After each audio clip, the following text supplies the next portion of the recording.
ورحمۃ اللہ وبرکاتہ نحمده ونصلي على رسوله الكريم اما بعد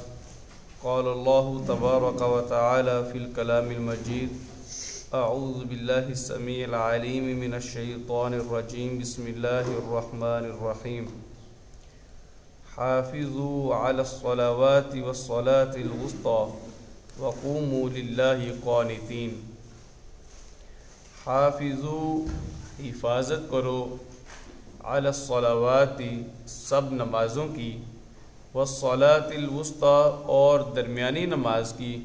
وقوموا اور کھڑے رہو للہ اللہ ہی کے لیے قانتین فرما بردار بن کے۔ یہاں پر اللہ رب العالمین نے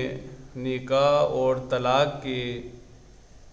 معاملات کے درمیان ان کے احکامات کے درمیان نماز کا ذکر کیا ہے۔ اس کی حکمت یہ ہے کہ تم دنیا کے معاملات کے اندر کہیں ایسے گم نہ ہو جاؤ کہ تمہیں اللہ یاد ہی نہ آئے، تو اپنی یاد دلانے کے لیے کہا کہ یہ باقی معاملات تو تجھے کرنے کا حکم دیا ہے، مگر نماز کو نہ بھول جانا، اپنی نمازوں کی خوب حفاظت کرنا۔ اور پھر بالخصوص درمیانی نماز کا ذکر کیا، یعنی اس نماز سے مراد عصر کی نماز ہے کہ جس وقت دنیا خوب شغل میں ہوتی ہے، تو فرمایا اس وقت تمہیں نماز کی زیادہ توجہ کرنی چاہیے کہ کہیں وہ تمہاری نماز نہ رہ جائے۔ صحیحین کی روایت ہے کہ اللہ کے نبی علیہ الصلوۃ والسلام نے غزوہ احزاب کے موقع پہ ارشاد فرمایا شغالونا، ان لوگوں نے ہمیں مشغول کر دیا ہے عن الصلاۃ الوسطی درمیانی نماز کے بارے میں، یعنی صلاۃ العصری عصر کی نماز۔ اللہ کے نبی علیہ السلام نے یہاں پر وضاحت کی ہے کہ صلاۃ الوسطی سے مراد عصر کی نماز ہے، اور فرمایا کہ ان کافروں نے ہمیں عصر کی نماز کے اندر مشغول کر دیا تھا نماز کے دوران کہ ہماری نماز رہ گئی ہے۔ تو اللہ کے نبی علیہ السلام نے بد دعا کی، اے اللہ ان کافروں کے گھروں کو، ان کی قبروں کو آگ سے بھر دے۔ اور سیدنا عبداللہ بن عمر رضی اللہ تعالیٰ عنہ بیان کرتے ہیں کہ اللہ کے نبی علیہ السلام نے فرمایا کہ جس آدمی کی عصر کی نماز ضائع ہو گئی، اس کی جان و مال، اہل و عیال سب کچھ لٹ گیا۔ یہاں پر حکم دیا ہے حافظو، حفاظت کرو علی الصلوات، اپنی تمام نمازوں کی۔ اللہ کے نبی علیہ السلام سے سوال کیا گیا، اے اللہ کے نبی بتلائیے اللہ کو سب سے زیادہ محبوب عمل کون سا ہے، کون سا عمل ایسا ہے جو اللہ کے نبی کو سب سے زیادہ پسندیدہ ہے؟ تو اللہ کے نبی علیہ السلام نے فرمایا کہ نمازوں کو اس کے وقت پر قائم کرنا اللہ کو سب سے زیادہ محبوب ہے۔ وَمَا حَافِظُوا، حفاظت کرو علی الصلوات، یہ اپنی نمازوں کی، تمام نمازوں کی، وَالصَّلَاةِ الْوُسْطَىٰ اور درمیانی نماز کی، وَقُومُوا اور کھڑے ہو جاؤ للہ اللہ ہی کے لیے قانتین فرما بردار بن کے، یعنی ہمیشہ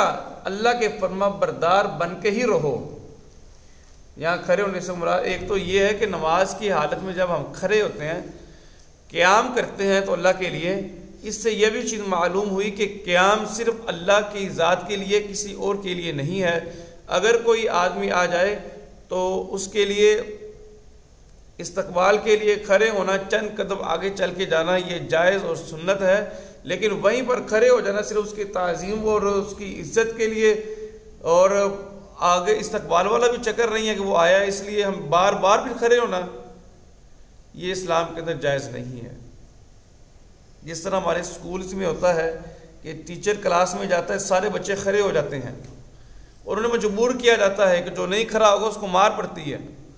یہ ہندوؤں سے کلچر آیا اور ابھی تک ہمارے یہاں پر چل رہا ہے۔ تو فرمایا کہ یہ جو قیام کی صورت ہے صرف اللہ کے لیے، اور اس کا معنی یہ ہے کہ تم ہمیشہ ہر وقت اللہ کی ہی فرما برداری کرتے رہو، اللہ کے حکم کے ساتھ کھڑے رہو، اللہ کی فرما برداری کے ساتھ کھڑے رہو۔ حافظو، حفاظت کرو علی الصلوات، اپنی تمام نمازوں کی، والصلاۃ الوسطی